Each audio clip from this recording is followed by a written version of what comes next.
なぜ混送プランドが摘発されるのか、税理士がお金の流れから読み解いてみた。導入。最近、ソープランドの摘発が相次いでいます。スカウトグループ、ナチュラルのトップとナンバー2も逮捕されました。ホスト問題も大きなニュースになっています。こういうニュースを見ると、多くの人はこう考えます。警察はホストを潰したいんだ。スカウトを潰したいんだ。風俗業界を締め付けたいんだ。でも私は、少し違う見方をしています。今日は、税理士の視点から、この問題を考えてみたいと思います。結論を先に言います。警察や立法府が見ているのは、ホストでも、スカウトでも、ソープランドでもありません。お金の流れです。もっと言うと、ある特定の取引です。その取引が違法化されたことで、今起きているニュースが一本につながって見えてきます。今日はその話です。違和感。まず、私が感じた違和感から話します。ホスト問題が問題なら、ホストを取り締まればいい。スカウトが問題なら、スカウトを取り締まればいい。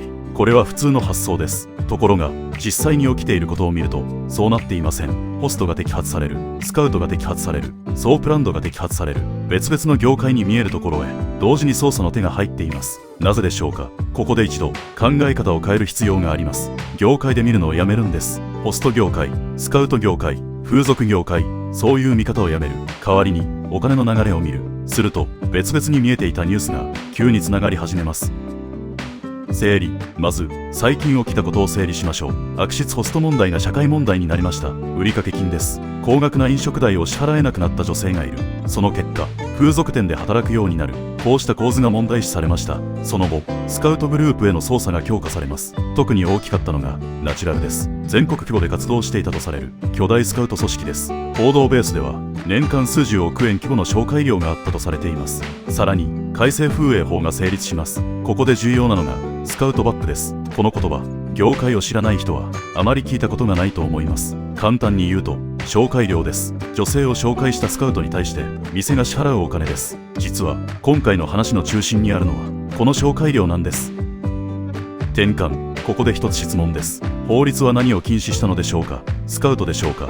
違います。女性の紹介でしょうか。それも違います。実際には紹介料の支払いです。つまり店からスカウトへ流れるお金です。これが非常に面白い。なぜなら法律が見ているのが人ではないからです。取引なんです。税理士は普段から人より取引を見ます。税務調査もそうです。誰が善人か、誰が悪人か、そこから入りません。契約はどうなっているか、お金はどこへ流れたか、帳簿はどうなっているか、そこを見る。今回の改正風営法も少し似ています。誰を罰したいのかではなく、どの取引を止めたいのか、そういう発想で読むと景色が変わってきます。ナチュラル。ここでナチュラルの話をしましょう。今回の流れを理解する上で非常に重要な存在です。ナチュラルは単なるスカウト会社ではありません。警察は匿名流動型犯罪グループ、いわゆる特流として扱っています。ここがポイントです。普通の人はスカウトと聞くと風俗の求人紹介業者くらいに考えます。しかし警察は違う。組織犯罪として見ています。なぜでしょうか。理由はお金の流れです。女性を紹介する。店から紹介料を受け取る。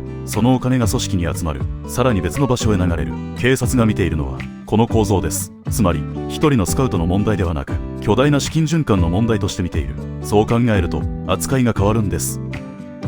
図解。ここでお金の流れを整理してみます。まず女性がいます。スカウトがいます。風俗店があります。ここまでは普通です。問題はその先です。女性が店に入る。店は売り上げを上げる。そして店は紹介料を払う。スカウトは紹介料を受け取る。この紹介料が巨大な金額になっていく。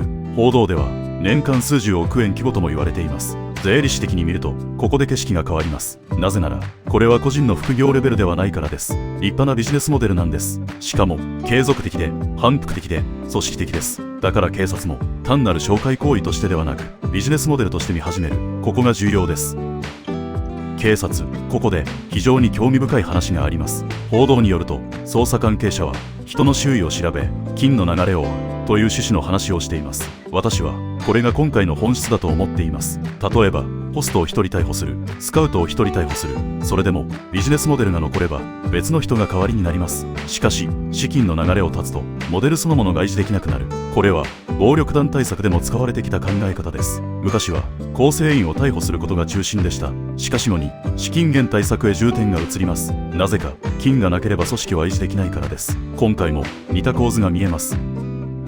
ソープ。ここで最初の疑問に戻ります。なぜソープランドが摘発されるのか。ここで重要なのは警察がソープランドだけを見ているわけではないということです。もし本当にソープランドそのものを潰したいなら全国一斉に大規模摘発が起きてもおかしくありません。しかし実際にはスカウト事件、紹介料事件、組織犯罪事件、こうした捜査の延長線上で店側へ捜査が及ぶケースが目立ちます。つまり店だけを見ているのではない、接点を見ているんです。スカウトとの接点、紹介料との接点、資金移動との接点。そう考えるとホスト、スカウト、ソープランドという3つのニュースが別々ではなくなります。改正。そして決定的だったのが改正風営法です。ここは税理士として非常に興味深い部分です。なぜなら法律が人ではなく取引を狙ったからです。普通に考えるとスカウトを禁止するという発想もあります。しかし実際にはそうなっていません。焦点になったのはスカウトバックです。つまり紹介料です。店からスカウトへ支払われるお金です。ここを違法化した。これは大きい。なぜならビジネスモデルの収益源だからです。会社で言えば売上です。売上がなくなれば組織は縮小します。警察が人を見ているのではなく金を見ているという話はここで法律とつながります。捜査だけではありません。立法そのものがその方向へ動いたんです。とばっちり。ここで多くの人が感じる疑問があります。風俗店はとばっちりなのではないかという疑問です。実際そう感じる人もいるでしょう。ホストが問題ならホストを取り締まればいい。スカウトが問題ならスカウトを取り締まればいい。なぜ店まで巻き込まれるのか。これは自然な疑問です。私はこの疑問には一定の合理性があると思います。なぜなら全ての店が同じではないからです。スカウトを利用していない店もあります。ホスト客ばかりを相手にしているわけではない店もあります。真面目に営業しているという認識の店もあるでしょう。だから業界側から見ると一括りにされることへの不満は理解できます。しかし警察や立法側は違う景色を見ています。個々の店を見ているのではありません。構造を見ています。紹介料が流れる。組織に資金が集まる。組織が拡大する。だから資金供給側にも目が向く。これは暴力団対策でも見られた発想です。組員だけでなく資金を供給する側にも規制が及ぶ。なぜなら組織はお金で動くからです。なぜ今ではなぜ今なのでしょうか。ここも重要です。実はスカウト自体は昔からいました。風俗店も昔からあります。紹介料も昔からありました。ではなぜ2024年や2025年になって急に動き始めたのか。私は3つの理由が重なったのだと思います。1つ目、ホスト問題が社会問題化したこと。2つ目、毒瘤対策が警察全体の重要課題になったこと。3つ目、スカウト組織の規模が無視できなくなったことです。ここで考えてほしいのは年間数億円ではありません。数十億円規模です。もし年間40億円規模のお金が継続的に動いているとしたらそれはもはや個人の商売ではありません。社会問題になります。警察が組織犯罪として扱う理由も見えてきます。暴対。ここで少し歴史を振り返りましょう。昔の暴力団対策は人を逮捕することが中心でした。構成員を逮捕する、幹部を逮捕する。しかしそれだけでは組織はなくなりませんでした。そこで考え方が変わります。資金源を断つ、企業との取引を断つ、口座を監視する、不動産を監視する、お金の流れを止める。こうした方向へ移りました。なぜなら組織は利益があるから維持されるからです。利益がなくなれば組織は弱体化する。今回の動きを見ると私は似たものを感じます。もちろん暴力団とスカウト組織は同じではありません。しかし対策の考え方には共通点があります。人を追うだけではなく資金を追う、ビジネスモデルを追う、そういう発想です。本質。ここで今日の話の本質に戻ります。私は最初なぜソープランドが摘発されるのかという疑問から調べ始めました。しかし調べれば調べるほど本当の論点はソープランドではないと感じるようになりました。本当の論点は取引です。紹介料です。スカウトバックです。法律は人ではなく取引を違法化しました。ここが非常に重要です。もし目的が特定の業界を潰すことなら法律の作り方は違ったはずです。しかし実際には資金の流れに着目した。つまり経済圏そのものを縮小させようとしている。そう読む方が自然です。少なくとも法律の構造だけを見るなら私はそう解釈します。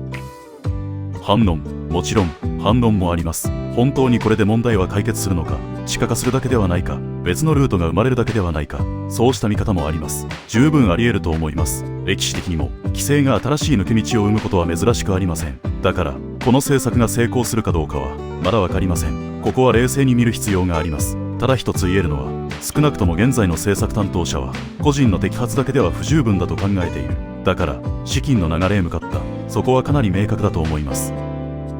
結論。